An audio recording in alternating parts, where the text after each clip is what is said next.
안녕하세요. 더비용 우편상식 정승현입니다. 오늘은 3강이고요. 챕터 3부터 시작하도록 하겠습니다.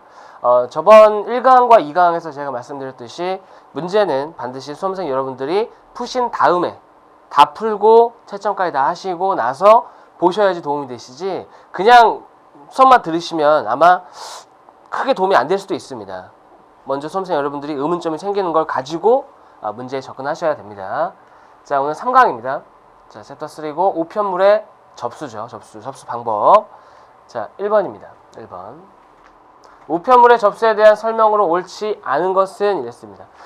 일반적으로 이제 수험생 여러분들도 다 아시겠지만 그 말이 아예 안 되는 것들이 있습니다. 딱 봐도 아닌 것들. 자, 예를 들면은 칼, 기타 이외에 유사한 것은 칼집에 넣거나 싸서 상자에 넣는 방법으로 포장. 이렇게 돼 있죠? 그죠? 근데 요거는 당연하죠. 그죠? 당연하게 칼이나 이런 것들을 그냥 포장한다면 말이 안 되겠죠. 그러니까 그런 것들은 당연히 옳은 것이니까 제해주고, 그 다음에 액체와 액화하기 쉬운 물건은 안전 누출 용기에 넣어 내용물 새지 않도록 당연한 얘기고, 통상 우편물은 가로, 세로 및 두께를 합하여 80cm 이내라고 되어 있지만 항상 강조했듯이 숫자는 의미가 있습니다. 이렇게 80이 아니라 90이죠. 90. 더해서 90cm 이하가 되어야 하는 것이고, 그 다음에 소형 포장물 같은 경우는 가로, 세로 및 두께를 합해서 35cm 미만이다. 자, 그러면 35cm 이상이 되면 어떻게 되는 거죠? 자, 소형 포장물과 소포는 좀 헷갈린다 말씀드렸죠. 그래서 소형 포장물하고 소포는 여러 가지 기준이 있습니다만 여기서는 35cm 미만이다 라고 하면 소형 포장물, 이상이다 소포죠. 소포. 소포로 가야 됩니다. 그래서 90cm가 된다. 답이 3번이 되겠다. 숫자는 항상 의미가 있으니까 꼭 기억하셔야 됩니다. 그래서 이제 나중에는 이제 또 말씀드리겠지만 그 숫자와 관련된 것들을 표 형식으로 만들어 놓으시고 외우시는 게 좋을 수도 있습니다. 이런 것들은 한두 문제 이상, 적어도 한두 문제 이상은 나오기 때문에 그런 부분에서 좀 체크해 주시기 바랍니다. 답은 3번이고, 다음 2번입니다. 통상 우편물에 대한 설명으로 적절한 것은 이랬습니다. 통상 우편물. 통상 우편물이라는 것은 말 그대로 그냥 일반적으로 보내는 것을 얘기합니다. 통상 우편물이 아닌 것들은 등기 이런 것들도 있겠죠. 자, 보시면은 적절하지 않은 것은 이랬습니다. 적절한 것은 서신 등 의사 전달 물질 중 원통형. 최대 용적은 지름의 3배 아니죠? 2배죠, 2배.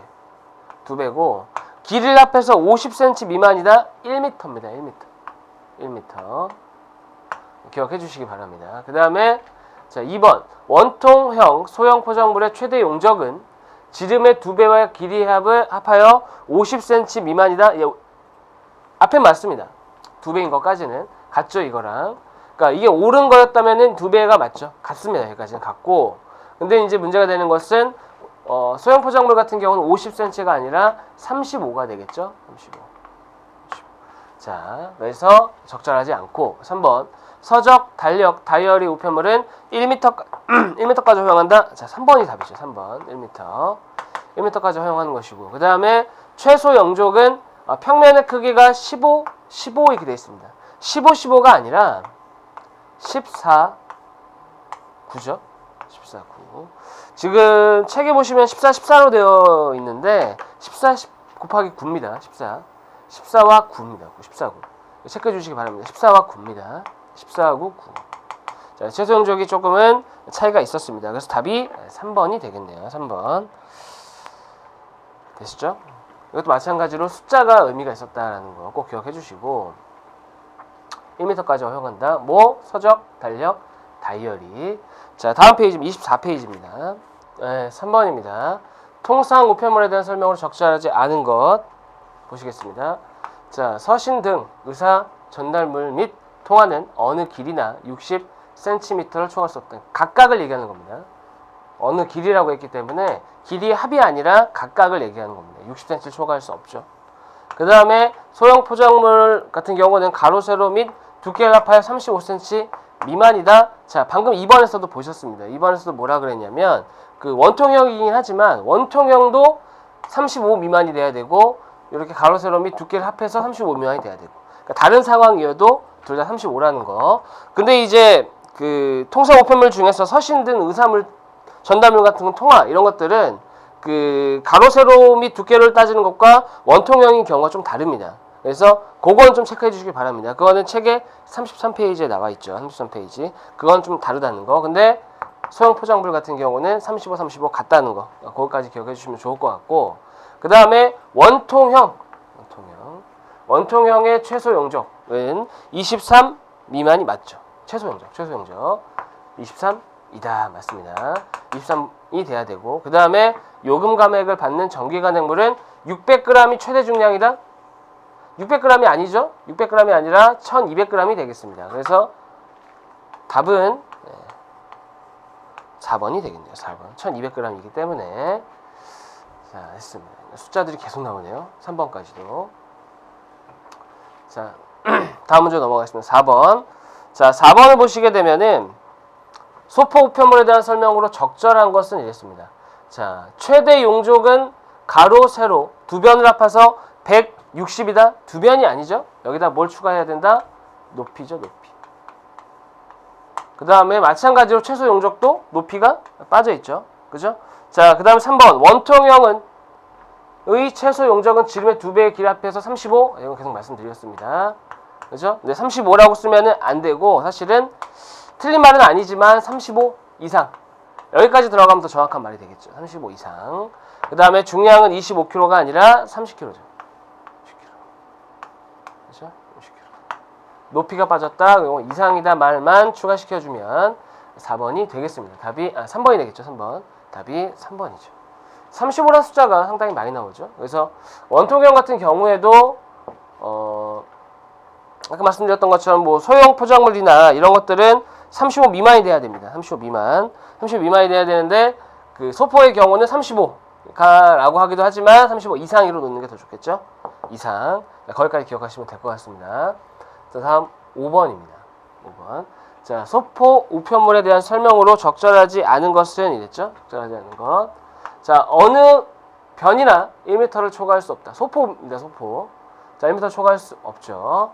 자, 그 다음에 가로는 17, 세로는 12 맞습니다. 맞습니다. 그 다음에 원통형은 지름 3.5cm 이상, 길이는 15cm 이상. 자, 이게 틀렸네요. 15가 아니라 17이죠. 17. 17입니다. 17로 틀렸습니다. 17. 그 다음에 사전계약에 따라 방문 접수하는 경우에는 용적을 달리 정할 수 있다. 그죠? 방문 접수 사전이면 가능합니다. 자, 그 다음에 이제 하나 적어드릴 게 있는데, 그 소형 포장하고 소포 우편물에 대해서 굉장히 헷갈려 하시는 분들이 있습니다. 제가 이제 개념서 설명, 기본서 가지고 설명할 때 말씀드렸지만, 소형 포장물하고 이쪽에 적겠습니다. 이쪽 보이시죠? 소형 포장 하고 소포 두 개를 구분해야 됩니다. 자, 뭐 갖다 구분을 해야 되냐면 최대 규격하고 최소 규격 두 가지를 가지고 비교를 해야 됩니다. 최대와 최소 가지고 구분을 져야 되고, 자, 소형 포장 같은 경우 아까 말씀드렸던 것처럼 가로, 세로, 높이를 합쳐서 35 미만. 가로, 세로, 높이를 합쳐서 35 미만이 돼야겠죠. 미만. 그 다음에 여기는 가로, 세로, 높이 합쳐가지고 35cm 이상이다. 이렇게 돼야 됩니다. 이렇게. 그래서 기준은 다 합쳐서 35가 된다는 거 기억하셔야겠죠? 35. 얘는 밑에다 이상이다. 자, 그리고 하나가 더 있습니다. 하나가 적으시죠. 자, 뭘 또 적으셔야 되냐면은 그 문제 중에 이런 문제가 있었습니다. 가로가 18. 그 다음에 세로가 12. 높이가 3입니다. 이러면 18 더하기 12 더하기 3이면 33입니다. 33이면은 합으로만 따진다고 하면 소형 포장물이 되는데, 문제가 되는 게 뭐냐면은 긴 변은 17 이상 단위까지 쓰신다면 17cm죠.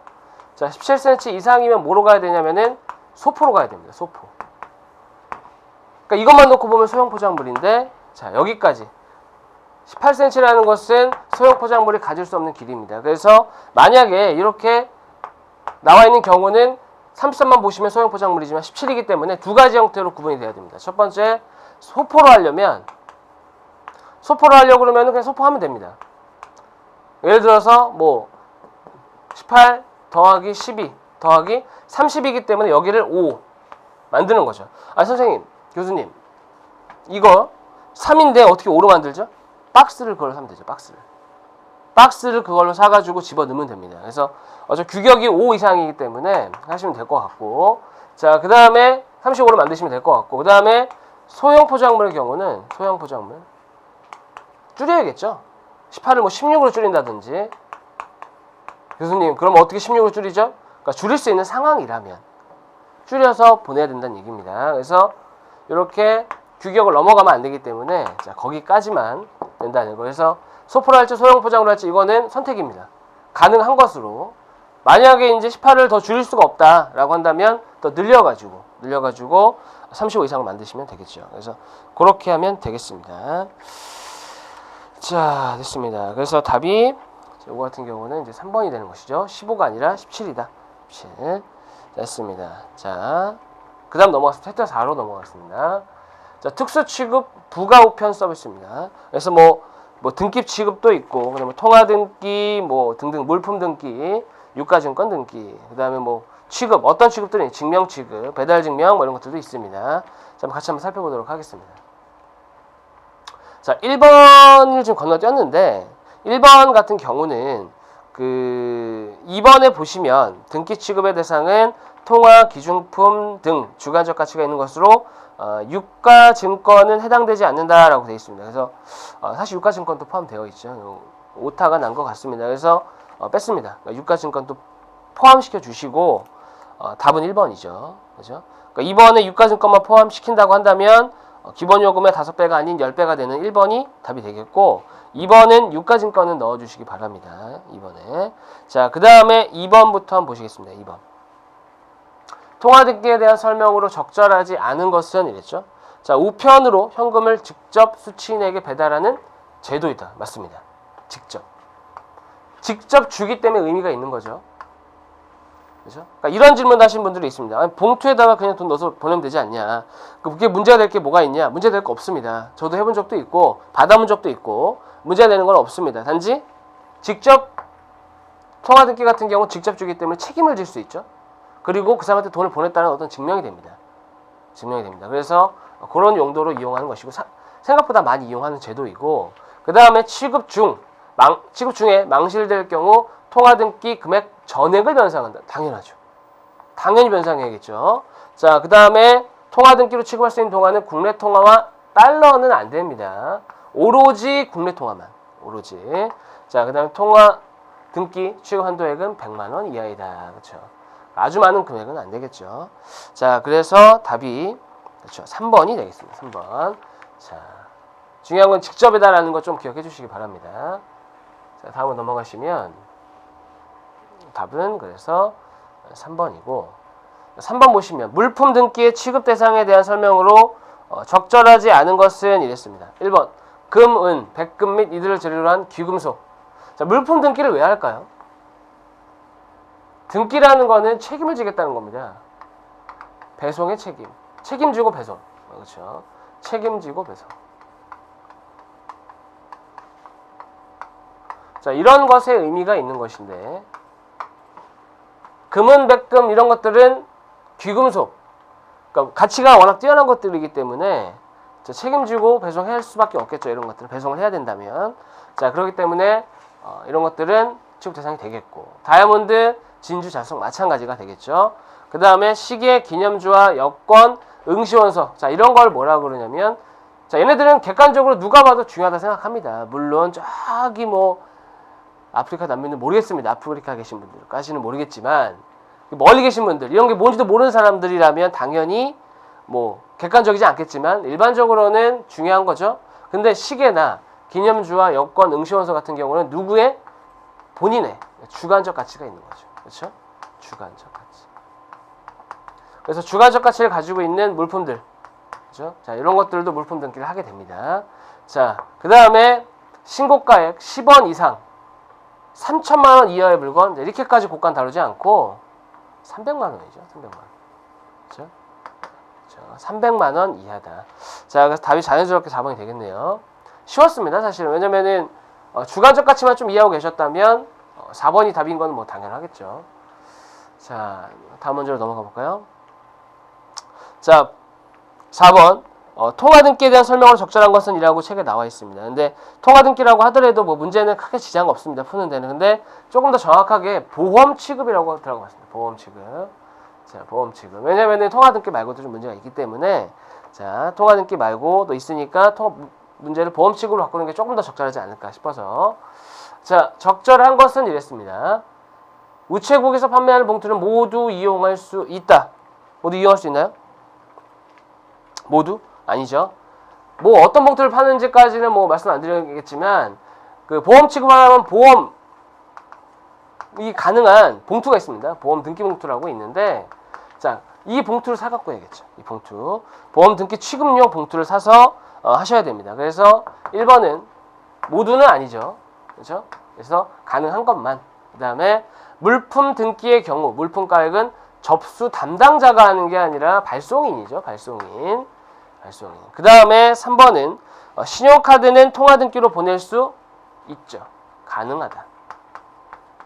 그 다음 유가증권 등기의 액면 또는 겉면가액은 2천만 원 이하다. 2천만 원. 그렇죠. 2천만 원 이하가 돼야겠죠. 그렇죠. 자, 그래서 답은 자연스럽게도 4번이 되겠네요. 조금 헷갈리시는 게 교수님 어떻게 신용카드도 통화등기로 보내요? 가능합니다. 왜 가능한가요? 가능합니다. 네, 가능합니다. 왜 가능한지는 글쎄요. 통화등기라는 것 자체가 돈을 보내는 것인데 신용카드도 가능하다고 확인해봤습니다. 그래서 가능한 부분이니까 이 부분이 조금 헷갈리실 수 있지만 신용카드도 가능하다. 여기까지 좀 기억해 주시기 바랍니다. 2천만 원이고 자, 그 다음에 넘어가겠습니다. 다음 4번이고 자, 다음 중 등기에 대한 설명으로 적절한 것은 이랬습니다. 여기서도 통화라는 말을 좀 빼주셨으면 좋겠습니다. 자, 적절한 것은 자, 1번 통화등기로 취급할 수 있는 동안은 자, 왜 안 되죠? 그렇죠? 외부 안 된다고 했고 그 다음에 통화등기 우편물은 죄송합니다. 일반 서류봉투를 발송할 수 있다. 자, 등기 우편물은 책임을 져야 된다고 말씀드렸습니다. 그래서 보험등기 취급용 봉투 아까 말씀드렸던 것처럼 보험등기 취급용 봉투를 이용해야 됩니다. 그래서 일반이 아니라 보험 취급 방금 했던 문제에서도 말씀드렸죠. 취급용 봉투다. 그 다음에 3번 보험 등기의 취급 한도액은 200만 원 이하이고 10원 미만의 단수까지 붙일 수 있다. 200만 원이 아니죠? 100만 원입니다. 100만 원 이하. 통화 등기는 제가 아까 통화 등기 말씀드릴 때 말씀드렸습니다. 100만 원이라고. 그래서 100만 원 넘어가는 금액까지는 하지 않습니다. 뭐 개인적으로 보내는데 1000만 원도 보낼 수 있습니다. 할 수는 있지만 통화 등기에서는 안 된다. 그러니까 돈을 보내는 건 할 수 있습니다만 안 된다라는 거. 그 다음에 물품 등기의 취급가액은 10원 이상 300만 원 이하이다. 됐습니다. 아, 그리고 요거 붙일 수 없다는 것까지. 예, 붙일 수 없다. 빼먹었네요. 자, 붙일 수 없다. 자, 됐습니다. 그래서 답이 4번이 되겠습니다. 뭐 패턴이 비슷하죠. 왜 보셨던 거고 이것도 보셨던 거고 기억하셔야 되는 거 통화 등기 100만 원 아까 말씀드렸고 자, 10원 미만의 단수는 붙일 수 없죠. 너무 단위가 작기 때문에 물품 등기는 300만 원까지 기억해 주시면 될 것 같습니다. 답이 4번이죠. 자, 다음 페이지 27페이지입니다. 자, 27페이지 6번 보시면 증명 취급에 대한 설명으로 적절한 것은 그랬죠. 자, 배달 증명은 발송할 때만 아니죠. 발송 후에도 후라고 하겠습니다. 후에도 가능하다. 자, 영문자 안 되죠. 이번에 내용문서는 원칙적으로 한글과 한자만 가능합니다. 한글과 한자. 그 다음에 자, 발송인은 내용문서의 원본과 등본 세통. 교수님 3번 맞지 않나요? 물론 책을 기본서를 보셨다면은 여기가 두 통이라고 써 있을 겁니다. 두 통. 그죠? 그래서 원본과 등본 두 통이냐 아니면은 원본 하나에 등본 두 개냐 그럼 맞는 거 아니냐 이렇게 할 수 있는데 자, 정확하게 다시 한번 말씀드리겠습니다. 질문 게시판에 올라왔었는데 자, 원본 한 통이고요. 그 다음에 등본이 두 통입니다. 등본은 이제 흔히 사본이라고도 합니다. 사본. 그래서 원본 복사본인데 자, 뭐 3개. 총 3통입니다. 총 3통. 이거는 원본과 원본 하나하고 원본은 당연히 하나밖에 없으니까. 그다음에 등본이 3개다. 4개란 얘기죠. 그러니까 아닌 겁니다. 그래서 원본 하나에 등본 2개, 총 3통이긴 하지만 이렇게 합쳐서 3개지 이걸 등본 3개다? 아니다라는 거죠. 자, 아닙니다. 3통이 아니고 2통이다. 2통. 내용문서의 원본의 크기는 A4이죠. A4죠. A4. A4를 기준으로 한다. 뭐 A4는 210, 297인 거는 많이 아시니까 자, 그렇게 기억하시는 게 좋겠습니다. 그래서 답이 4번이 되겠죠. 4번. 자, 배달 증명은 후에도 가능하다. 뭐 배달 증명은 말 그대로 이제 왜 하겠습니까? 배달 증명. 배달을 했다라는 증명입니다. 그래서 배달을 했다라는 거, 그거를 증명해준 어떤 그런 근거로서 쓰이게 됩니다. 요거는. 됐습니다. 자, 그 다음에 7번 가겠습니다. 국내 특급에 대한 설명으로 적절한 것은 이랬습니다. 자, 특급의 종류가 몇 가지가 있죠. 특급의 종류가 몇 가지가 있는데, 뭐, 당일 특급. 그죠? 그 다음에 2길 오전 특급. 이게 오전까지만 적겠습니다. 그 다음 2길. 보이시죠? 2길 특급. 이렇게 있습니다. 자, 그런데 당일 특급 같은 경우는 목적이 몇 시까지 들어가야 되는 거냐면 당일 8시, 20시죠. 20시까지. 그 다음에 2길 오전은 2길 말 그대로 쉽습니다. 12시까지죠. 2길 특급은 죄송합니다. 1이죠. 2길입니다. 2길. 2길 내로. 자, 3가지. 20시다, 12시다. 다음날까지 보내면 되는 거죠. 그 다음에 자꾸 올라옵니다. 제주도 불가능한 거 아니냐. 계속 게시판에 올라오는데 제주도에서 2길 특급이 안 된다는 게 아닙니다. 제주도로 가는 게 안 되는 겁니다. 제주도로 가는 게. 제주도 내에서는 다 가능합니다.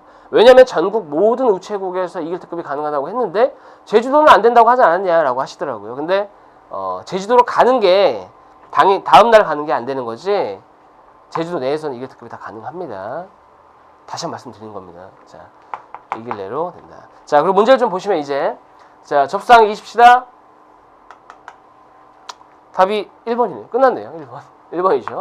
자, 그 다음 2길 오전 특급은 12시죠. 2길 특급은 이거 오전 특급 얘기하는 거고 자, 20km까지 가능한가요? 20km? 30km죠. 자, 우편자료 배달은 30km다. 기억하시기 바랍니다. 그 다음에 이제 뒤에서도 말씀드리겠지만 제 시간 내에 못 가면 어떡하냐 이제 이런 거에 대한 의문점도 많이 갖고 계십니다. 근데 그런 건 그때 가서 또 얘기하기로 하고 그것도 이제 시간이 정해져 있습니다. 딱 어느 날부터 얼마까지는 뭐 뭘 배상해주고 손해배상해서 그다음에 어디까지는 뭐 얼마 해주겠다 뭐 이런 것들이 있는데 그런 거는 이제 그쪽 파트 가서 말씀하시기로 하고 일단은 답이 그래서 1번이죠. 간단하게 20시. 자, 넘어가겠습니다. 다음 중 적절하지 않은 것은 이랬습니다. 자, 적절하지 않은 거 보시죠. 1번 특별송달이란 민사소송법이 정하는 방법에 따라 등기통상으로 송달한다. 자, 맞습니다. 특별송달은 송달 사실을 우편 송달 통지서를 통해 발송인에게 알려준다. 자, 이것 때문에 이제 많이 헷갈려들 하시는데 특별송달하고 여기다 적을까요? 자, 특별송달.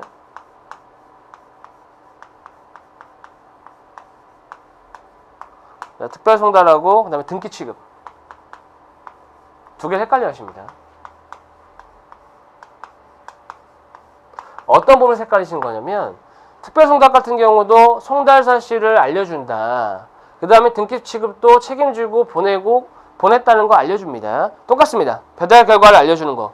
이것은 배달 결과를 알려주죠. 자, 그 다음 여기서는 송달 사실. 그렇죠? 같습니다. 여기까지는. 같은 얘기죠. 그죠? 근데 문제는 뭐냐면 특별송달 송달이라는 것은 여기 써 있는 것처럼 민소법을 토대로 하는 것이고 등기취급은 우편법이죠. 이런 데서 차이가 좀 납니다. 그래서 민사소송법, 이쪽은 우편법이다. 이 부분에 차이 난다는 거, 요것만 좀 기억하시면 될 것 같습니다. 요것만. 그러면은 좀 헷갈리시는 게 좀 덜할 것 같습니다. 그리고 자, 이번부터 보시면 특별송달은 송달 사실을 우편 송달 통지서를 통해 발송했고, 그 다음에 2, 3번 민원 우편은 들어갈 수 있는 유일한, 제가 이거 개념 기본서 시간에 말씀드렸죠? 유일합니다. 유일한.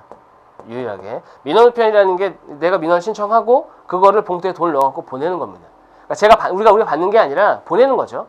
민원우편은 봉투에 들어가서 보내는 겁니다. 받는 게 아니고. 만약에 이제 민원우편 같은 경우도 이제 받는 형식으로 얘기를 했다면 틀리는 거죠. 그죠? 받는 거는 어떤 것도 없습니다. 그 봉투에 넣어서 할 수 있는 것 중에 없고, 보내는 경우는 그 민원 요청했을 때 뭐 그거에 대한 요금을 보낼 때는 가능하다. 그다음에 특성상 어떠한 봉투도 자유롭게 사용할 수 있다. 아니죠. 자, 민원우편 봉투가 있습니다. 봉투. 교수님 그러면 이것도 아니지 않나요? 봉투는 똑같지 않습니까? 봉투. 그렇죠? 봉투. 자, 그래서 어떠한 말도 좀 이상하죠. 어떠한 봉투가 아니라 민원우편 봉투가 있습니다. 따로. 자, 그래서 답이 4번이 되겠죠. 특별송달, 등기치고 또 둘이 좀 구분해 주시고. 자, 다음으로 넘어가겠습니다. 9번입니다. 9번. 자, 9번을 보시면은 적절하지 않은 것은 그랬습니다. 우편이나 온라인으로 민원 서류를 신청 나오네요. 실물을 등기 통상으로 받는 제도이다. 맞습니다. 그 다음에 봉투에 넣게 되는 돈은 발급 수수료 및 회송 시 민원 발급 수수료까지. 잔해. 오케이, 맞습니다. 그 다음에 송금액이 3,000원이 아니죠. 5,000원이죠. 5,000원입니다. 자, 여기서 요금에서 틀렸고.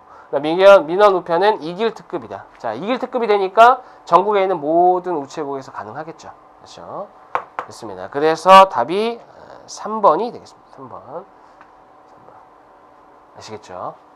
자. 그리고 하나 더 다시 보셔야 되는 거. 자, 봉투에 넣어야 되는 돈이 발급수수료, 회송 시 민원 발급수수료. 자, 여기까지입니다. 여기까지. 됐습니다. 자, 다음 10번으로 가시죠. 자, 대금 교환에 대한 설명으로 적절한 것은 이랬습니다. 자, 물건을 배달하고 대금을 수취인으로부터 받아 발송인에게 송금해주는 서비스. 그러니까 중재를 하는 겁니다. 중재. 대금 교환은 중재를 하는 것입니다. 그러면 답이 1번이 되겠네요. 그렇죠? 1번. 그 다음에 모든 우편물이 아니라 소포. 그렇죠? 소포 우편물에 한해서 취급을 하는 것이고, 그 다음에 안심소포 취급 대상 등 현금 주심이 필요한 물건이라도 교환 대상이 아니다. 아니죠. 그 다음에 자, 대금 교환 우편물은 100원 이상 10만 원이 아니라 50만 원입니다. 이런 숫자들 꼭 기억해 주시기 바랍니다. 50만. 왜냐면은 숫자를 제외한 나머지들은 다 맞는 말 같습니다. 근데 숫자 때문에 틀리는 것이니까 숫자를 계속 반복적으로 보셔야 됩니다. 얘는 이거고 얘는 이거고 얘는 이거고 하셔야 되죠. 자, 그런 부분이 필요하겠습니다. 자, 그 다음에 11번을 제가 또 이렇게 넣지 않았습니다. 1번이고 11번을 넣지 않았는데 11번도 이제 오타가 조금 있습니다. 보시면은 우편자료 배달에 대한 설명으로 적절하지 않은 것은 그랬습니다. 자, 등기 우편물 맞죠. 그 다음에 2번 우편자료에 넣지 않은 상태에서 최저 6kg, 최고 30kg까지 맞습니다. 맞는데 3번에 우편물을 넣은 우편자료는 포장으로 봅니다. 그죠? 포장으로 보기 때문에 포장으로 본다 이렇게 바꿔주시면 좋을 것 같고, 4번에 사제자료를 이용할 수 있지만 중량을 포함하지 않는다고 제가 예전에 말씀드렸죠. 그래서 중량은 포함하지 않습니다. 사제료 같은 경우는. 그래서 그건 빼주시면 될 것 같습니다. 그 다음에 다시 말씀드리는데 3번은 포장으로 본다라는 거 꼭 기억해 주시기 바라겠습니다. 자, 3강은 오늘 챕터 3과 챕터 4를 다뤘고, 다음 강 4강에서는 챕터 5부터 다루도록 하겠습니다. 수고하셨습니다.